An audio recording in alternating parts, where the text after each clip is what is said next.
Hello, bachcho. Let's read the question. The question over here says, note the relationship between the first two words and suggest a suitable word for the fourth place. And the words are Ictocarpus with a zoospores and Penicillium with the unknown word that we have to find out. So first of all, we will see a key concept here.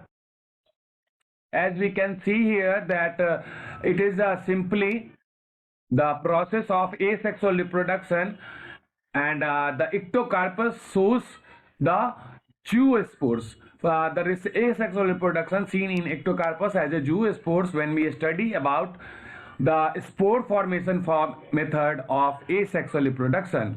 तो जैसा कि asexual reproduction में हम लोग जानते हैं कि एक इसका जो मेथड होता है उसमें हमारा एक स्पोर फॉर्मेशन जो है देखने को मिलता है, और वो स्पोर फॉर्मेशन में भी हम लोग देखते हैं कि बहुत सारे डिफरेंट टाइप्स ऑफ स्पोर्स के फॉर्मेशन होते हैं। तो जैसे कि एक होता है हमारा जू स्पोर्स, एक होता है हमारा ए प्लान स्पोर्स, वहीं एक और जो है वो हमारा क्या हो जाता है, कॉनिडिया या कॉनिडियो फोर्स कहते हैं, कॉनिडियो फोर्स। तो ये 3 टाइप्स ऑफ स्पोर्स होते हैं जो कि इस सेक्सुअल मेथड में जो है हमें देखने को मिलता है। तो आप लोगों के माइंड में ये आ रहा होगा कि आखिर इन तीनों जो स्पोर्स के बारे में बात कर रहे हैं, तो चलिए समझ में आता है, चलिए स्पोर्स का फॉर्मेशन होता है, लेकिन इन सभी का नाम अलग अलग ऐसा क्यों दिया गया है? तो ध्यान देने की बिल्कुल ही जरूरत है आप लोगों को। यहाँ पे बिल्कुल ही ये बेसिक सी कंसेप्ट है कि यहाँ पे जो हमारा जू स्पोर होता है उसमें क्या होता है, वो हमारे कहाँ फॉर्म करता है, ये हमारे जू स्पोरेंजियम में फॉर्म करते हैं, और इन जू स्पोर्स के इस स्पोर्स में फ्लैजिला का जो है प्रेजेंस देखने को मिलता है। तो ये हो गया हमारा जू स्पोर का फिगर, और साथ में यहाँ पे क्या है, हमारा फ्लैजिला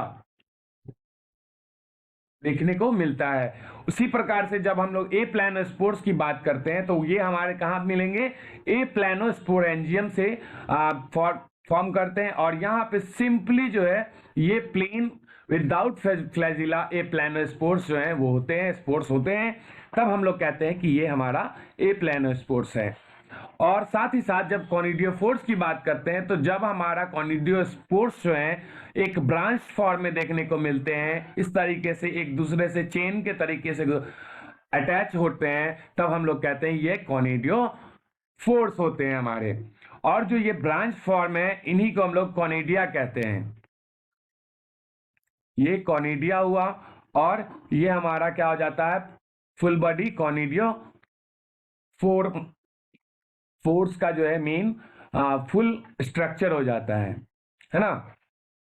कॉनिडिया की बात करते हैं तो सिंगल ये मतलब ब्रांच में अगर फॉर्म होते हैं स्पोर्स तब हम लोग उसे कॉनिडिया कहते हैं, और जब फुले स्ट्रक्चर में पेरेंट बॉडी में कनेक्टेड रहते हैं तब हम लोग उसे कॉनिडियो फोर के नाम से जानते हैं।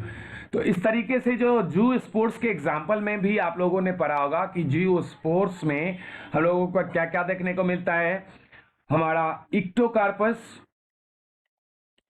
इक्टोकार्पस, साथ साथ हमारा जो है इसमें देख सकते हैं आप लोग क्लेमाइडोमोनास के बारे में सुना होगा,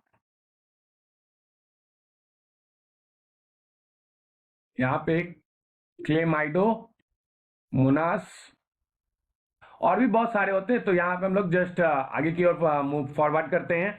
ए प्लानोस्पोर जो है वो हमें आई एम सॉरी कहाँ देखने को मिलता है, ये भी हमारे क्लेमाइडोमोनास में जो है देखने को इस तरीके का मिलता है। और वहीं अगर बात करते हैं हम लोग कॉनिडियोफोर्स की, तो ये हमें कहाँ देखने को मिलता है, हमारे पेनिसिलियम में जो है ये देखने को मिलता है। तो जैसा कि हम लोगों को क्वेश्चन में पूछा गया था कि अगर इक्टोकार्पस में एसेक्सुअल रिप्रोडक्शन या स्पोर फॉर्मेशन जो है वो जू स्पोर्स के थ्रू करता है, तो पेनिसिलियम में जो है वो हमारे किस तरीके से करेगा, क्योंकि हमें देख सकते हैं कि नोट करना रिलेशनशिप इन दोनों के बीच में। और तो सेकेंड में हमारा क्या हो जाता है, फोर्थ प्लेस पे आंसर आ जाएगा हमारा कॉनिडिया। या फिर कॉनिडियोफोर्स कह सकते हैं। तो हमारा करेक्ट आंसर इस क्वेश्चन के लिए हो जाता है कॉनिडियोफोर्स, जो कि हमारे पेनिसिलियम के साथ पूरे तरीके से रिलेट करता है कि पेनिसिलियम में कॉनिडियोफोर्स के थ्रू रिप्रोडक्शन जो है एसेक्सुअल मोड ऑफ रिप्रोडक्शन देखने को मिलता है। तो हम लोगों ने इस क्वेश्चन का करेक्ट आंसर जो है वो फाइंड आउट कर लिया अपने की कंसेप्ट को डिस्कस करते हुए। I hope you have understand it well. Thank you so much and all the best.